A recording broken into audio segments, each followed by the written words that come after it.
Welcome to Kriti Vidya tutorials. मैं हूं मिथिलेश वर्मा और आज हम लोग देखेंगे क्लास 12th का मैथमेटिक्स और चैप्टर का नाम होगा इंटीग्रल्स। इंटीग्रेशन हम लोग बोलते हैं इसको। हम लोग दो लेक्चर पढ़ चुके हैं, basic introduction 1 and basic introduction 2। दोनों पढ़ने पर जब मैंने देखा बच्चे नहीं समझ पा रहे हैं, ऐसा इसलिए है कि डिफरेंशिएशन और इंटीग्रेशन को मिला करके हम आपको बता दिए थे, इसीलिए कुछ बच्चे समझ पाए हैं और कुछ बच्चे नहीं भी समझ पाए हैं।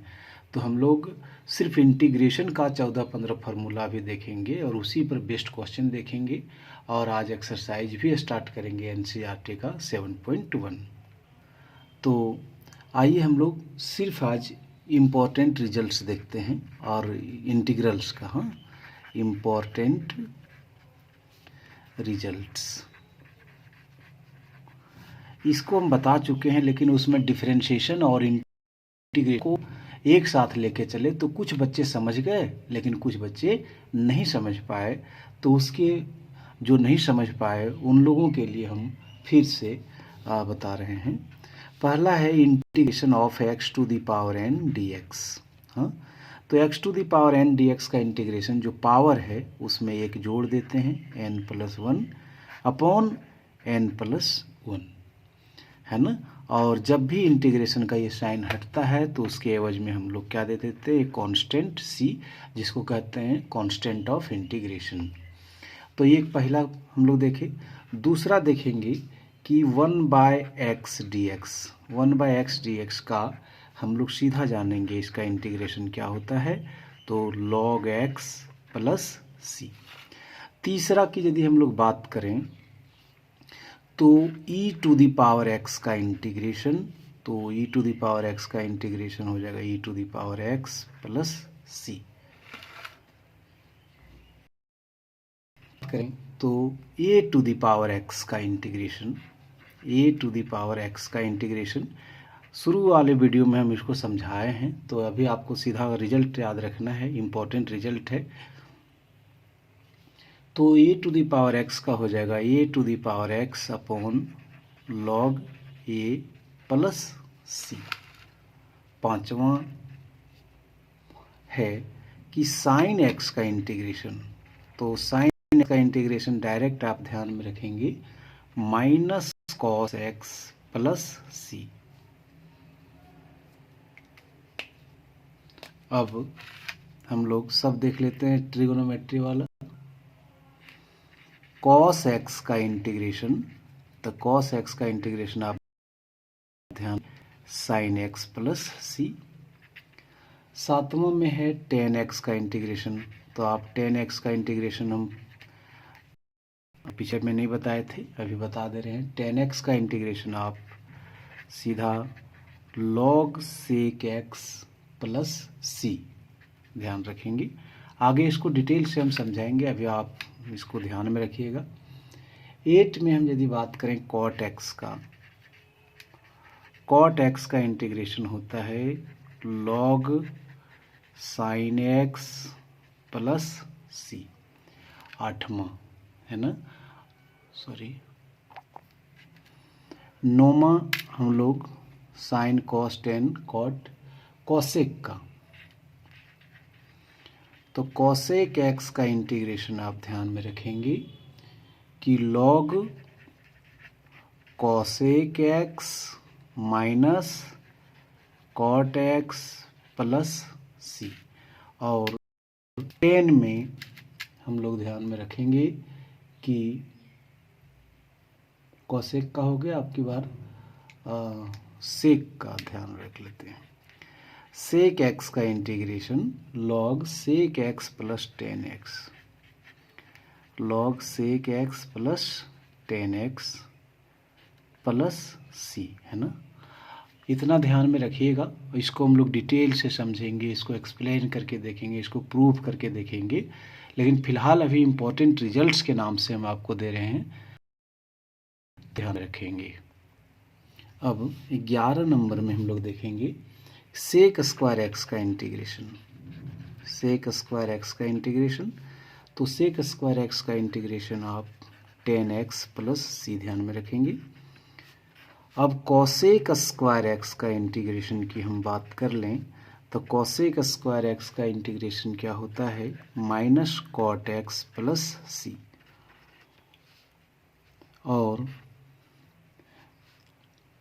एक होता है sec X into 10x। Sec X into 10x का इंटीग्रेशन आप ध्यान में रखेंगे, सेक एक्स प्लस सी। एक होता है cosec X into cot X D X, तो इसका इंटीग्रेशन होता है minus cosec X plus C. Direct हम आपको रिजल्ट आपको बता दिए।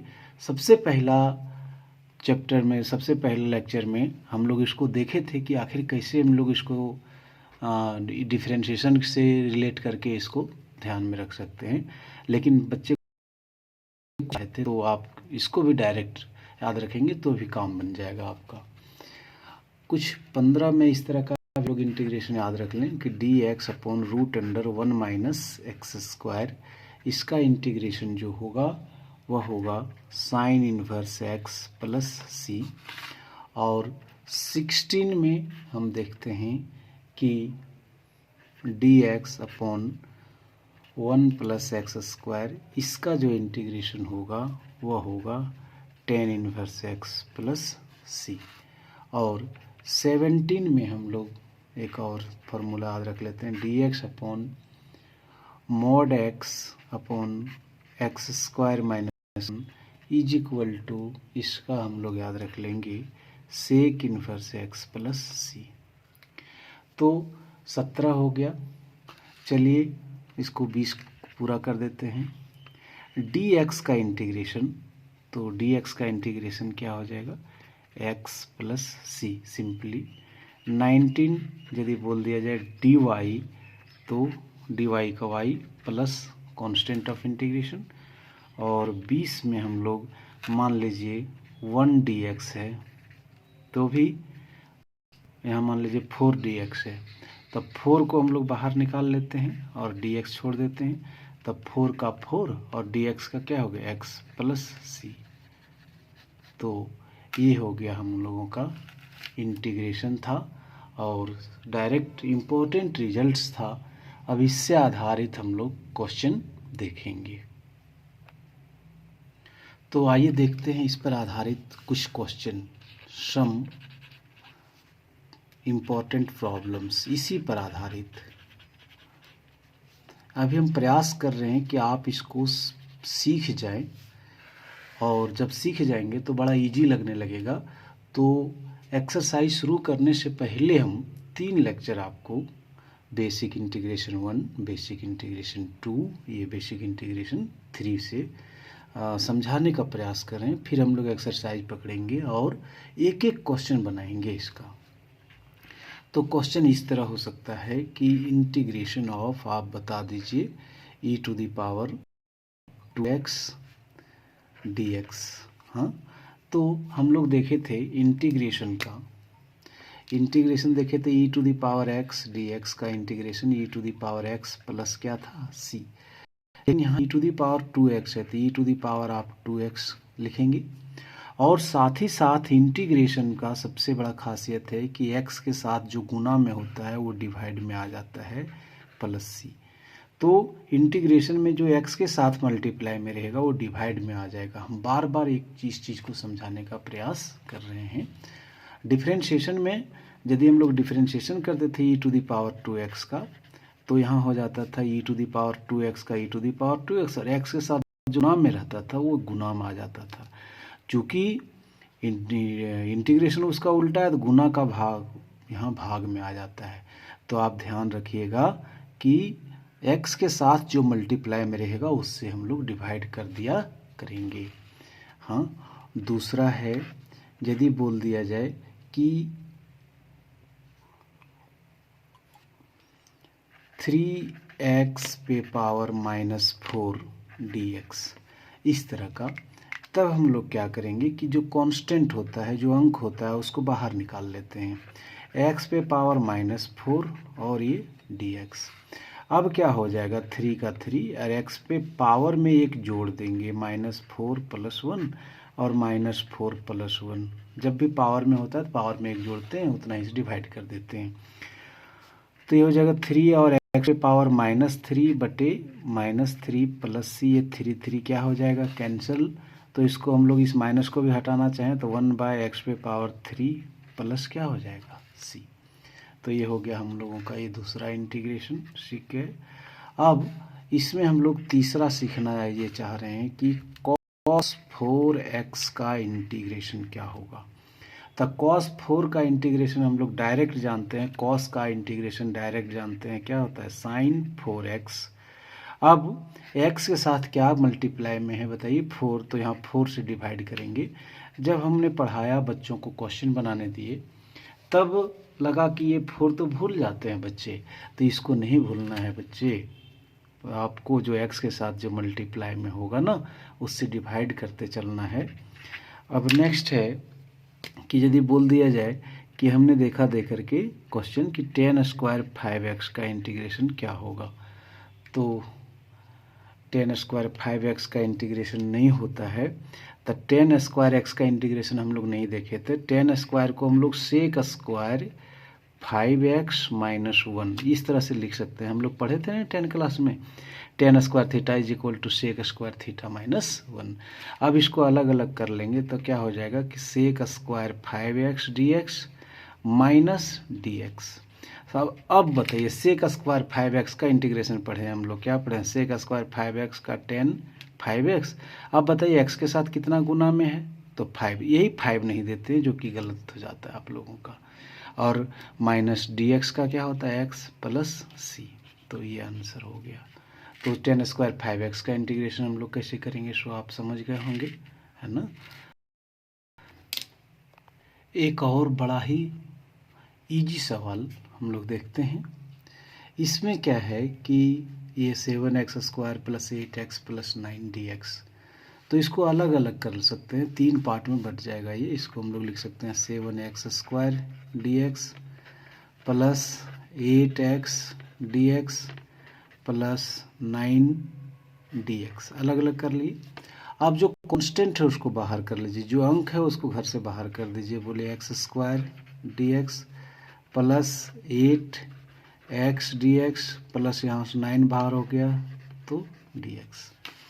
अब क्या हो जाएगा, ये हो जाएगा 7, इसमें पावर में 1 जुड़ेगा तो 2 था, 1 3 हो गया, बाय 3 + 8। अब यहाँ पावर कितना है 1, तो x² / 2 + 9 dx का क्या, x + c। अब इसको हम और सजा के लिखेंगे तो 7/3 x³ और ये कट जाएगा 4x² + 9x + c। यही हम लोगों का क्या हो गया, इंटीग्रेशन हो गया। तो ये सिंपल इंटीग्रेशन है, आप इसको समझने का प्रयास करें। जब मैं समझा करके आप लोगों से समझने का प्रयास करता हूँ कि आपने समझा है कि नहीं समझा है, तो बहुत सारे लोग नहीं समझ पाते हैं। इसीलिए आज का लेक्चर जो है ओवरऑल रिपीटेशन था, और इसमें आप समझने का प्रयास फिर से करें ताकि कहीं कन्फ्यूजन नहीं रह जाए। तो हम लोग नेक्स्ट क्लास से एक्सरसाइज 7.1 शुरू करेंगे। तब तक इसको आप रिपीट कर लीजिएगा, basic integration 1, basic integration 2, basic integration 3, ये तीनों कंप्लीट हो जाएगा तो हम लोग एक्सरसाइज 7.1 शुरू कर सकेंगे। तब वहाँ क्या होगा कि आपको समझ में आएगा, बिल्कुल क्लियर क्रिस्टल समझ में आएगा, अच्छे से समझ में आएगा। तो आप यदि चाहते हैं कि इंटीग्रेशन से पूरी 20 नंबर उठे हमारा, तो पहले बेसिक क्लियर करना पड़ेगा। आप बेसिक क्लियर नहीं करेंगे ना, तब तक आप आगे बढ़ने में सक्षम नहीं हो पाएंगे। इसलिए बेसिक इंटीग्रेशन शुरू करेंगे। कल से हम लोग एक्सरसाइज कौन शुरू करेंगे, 7.1 शुरू करेंगे। और ये आपका NCERT के पार्ट 2 में मिलेगा। यदि आपके पास बुक होगा तो वेल एंड गुड, और यदि बुक नहीं होगा तो इस कोरोना महामारी में आपको बुक खरीदने के लिए नहीं निकलना है। आप इसको डाउनलोड कर लीजिएगा और डाउनलोड करके ही अभी आप काम चला लीजिएगा। डाउनलोड हो जाता है बड़ा इजी वे में।